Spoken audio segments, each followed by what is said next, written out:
नमस्कार साथियों, साहित्यविद KPS पर आपका स्वागत है। प्रस्तुत है प्रसिद्ध मंगला उपन्यास कपाल कुंडला का 10वां भाग। आइए आरंभ करते हैं।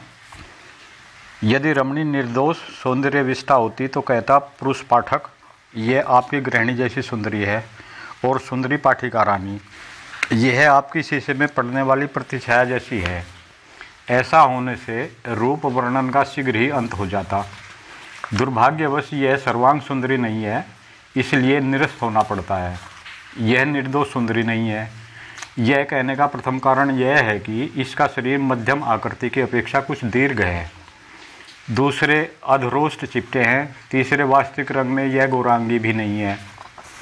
शरीर कुछ दीर्घ अवश्य है, लेकिन हाथ, पैर, हृदय आदि सर्वांग सुडौल तथा कोमल हैं। वर्षा काल में लता जैसे अपने पत्रा आदि की बहुलता के कारण भरी पूरी और जलजलाती रहती है, वैसे ही इस कामनी की देहलता भी पूर्णता से जलजला रही है। अतएव शरीर के भारी होने पर भी यह पूर्णता के कारण शोभा का ही कारण हो गया है। जिन्हें हम वास्तव में गौरांगी कहते हैं, उनमें किसी का रंग पूर्ण चंद्र कौमुदी की तरह, किसी का गेहुआ ऊषा जैसा होता है। इस रमणी का वर्ण इन दो में से कोई भी नहीं।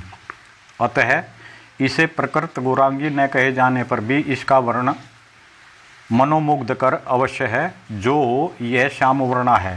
श्यामा या श्यामवर्ण कृष्ण का जो रंग वर्णित है वह यह रंग नहीं है। तप्त कंचन विशिष्ट श्यामवर्ण है। यह पूर्ण चंद्र करलेखा या हेमास्पुद किरीटिनी उषा यदि गौरांगियों की प्रतिमा है, तो बसंत जनित नव आम्र मंजरी की शोभा इन श्याम रंगियों की भी है। पाठकों में अनेक गौरांग वर्णन प्रतिष्ठा करते होंगे, लेकिन यदि कोई श्याम की माया से मुग्ध है तो उसे हम वर्ण ज्ञान शून्य नहीं कह सकते। इस बात से जिन्हें विरक्ति पैदा होती हो, वह कृपा करके एक बार नव मंजरी की बिहारी भ्रमर श्रेणी की तरह इस उज्ज्वल श्याम ललाट विलंबी की याद करें। उस सप्तमी चंद्रा आकृति ललाट के नीचे की वक्र भ्रुकुटी की याद करें। उन पके हुए आम्र पुष्प के रंग वाले कपोलों को याद करें। उसके बीच पक्व बिंबाधर ओष्ठों की याद करें तो इस अपरिचिता रमणी को सुंदरी प्रधान समझ और अनुभव कर सकेंगे। दोनों आंखें एकदम बड़ी बड़ी नहीं हैं, लेकिन बड़ी ही बंकिम सुरेखा वाली हैं और उनमें बड़ी ही चमक है। उसका कटाक्ष स्थिर लेकिन मर्म भेदी है। यदि तुम्हारे ऊपर उसकी दृष्टि पड़े तो यही समझोगे कि वह तुम्हारे हृदय तक का हाल देख रही है। देखते देखते उस मर्म भेदी दृष्टि से भावांतर हो जाता है।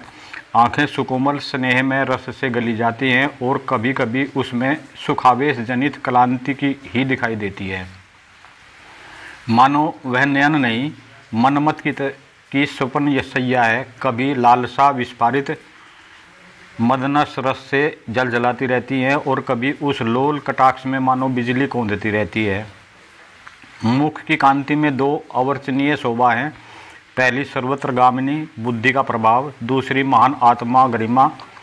इस कारण जब वह मराल जैसी गिरिवा टेढ़ी कर खड़ी होती है तो सहज ही जान पड़ता है कि यह रमणी कुल राक्षी है। सुंदरी की उम्र कोई 27 वर्ष रही होगी। मानो भादो मास की भरी हुई नदी भादो मास के नदी तल की तरह रूप राशि जलजला रही है, उछली पड़ती है। वर्षा की अपेक्षा नयन की सर्वापेक्षा उस सौंदर्य का भाव मुग्धकर है।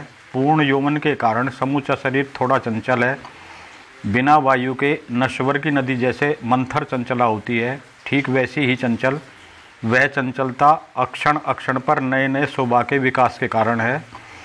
नव कुमार निमेष शून्य हो उस नित्य नव शोभा को निरख रहे थे। सुंदरी नवकुमार की निमेष शून्य आंखें में देखकर बोली, आप क्या देखते हैं, मेरा सौंदर्य? नवकुमार भले आदमी थे। अप्रतिम होकर शर्माकर उन्होंने आंखें नीची कर ली। नवकुमार को निरुत्तर देख अपरिचित रमणी ने फिर हंसकर कहा, आपने क्या कभी किसी युवती को देखा नहीं है, अथवा मैं ही बहुत सुंदर दिखाई देती हूँ? यह बात सहज ही कही गई होती तो तिरस्कार जैसी जान पड़ती, लेकिन रमणी ने जिस हंसी के साथ कहा था उससे व्यंग्य के अतिरिक्त और कुछ जान नहीं पड़ा। नवकुमार ने देखा कि रमणी बड़ी मुखरा है, फिर भला मुखरा की बात का जवाब क्यों ना देते। बोले, मैंने युवतियों को देखा है लेकिन ऐसी सुंदरी नहीं। रमणी ने सगौरव पूछा, क्या एक भी नहीं? नवकुमार के हृदय में कपाल कुंडला का रूप जाग रहा था।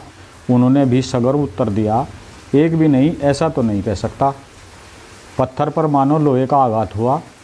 उत्तराकारिणी ने कहा, तब तो ठीक है, क्या वे आपकी गृहिणी है? नवकुमार ने कहा, क्यों, गृहिणी मन में क्या सोचती हो? स्त्री, बंगाली लोग अपनी गृहिणी को सबसे ज़्यादा सुंदर समझते हैं। नवकुमार ने कहा, मैं बंगाली अवश्य हूँ, लेकिन आप भी तो बंगाली की तरह ही बातें कर रही हैं, तो आप किस देश की हैं? युवती ने अपनी पोशाक की लटक देखकर कहा, अभागनी बंगाली नहीं है, पश्चिम देशवासी मुसलमान है। नवकुमार ने मज़े में देखकर सोचा, पहनावा तो ज़रूर पश्चिम देशीय मुसलमानों की तरह है, लेकिन बोली बिल्कुल बंगालियों जैसी है। थोड़ी देर बाद तरुणी ने कहा, महाशय, वाक चातुरी से आपने मेरा परिचय तो ले लिया, अब आप अपना परिचय दें। जिस घर में वह द्वितीय रूप से गृहिणी है, वह घर कहाँ है? नवकुमार ने कहा, मेरा घर सप्तग्राम है। विदेशनीज ने कोई उत्तर न दिया। सहसा मुँह फेरकर वह प्रदीप उज्ज्वल करने लगी। थोड़ी देर बाद बिना मुंह उठाए ही बोली, दासी का नाम मोती है, महाशय का नाम क्या है, सुन सकती हूँ? नवकुमार ने कहा, नवकुमार शर्मा। दिया बुझ गया। यह भाग यहीं पर समाप्त होता है। कृपया चैनल को लाइक, शेयर, सब्सक्राइब अवश्य करें। धन्यवाद।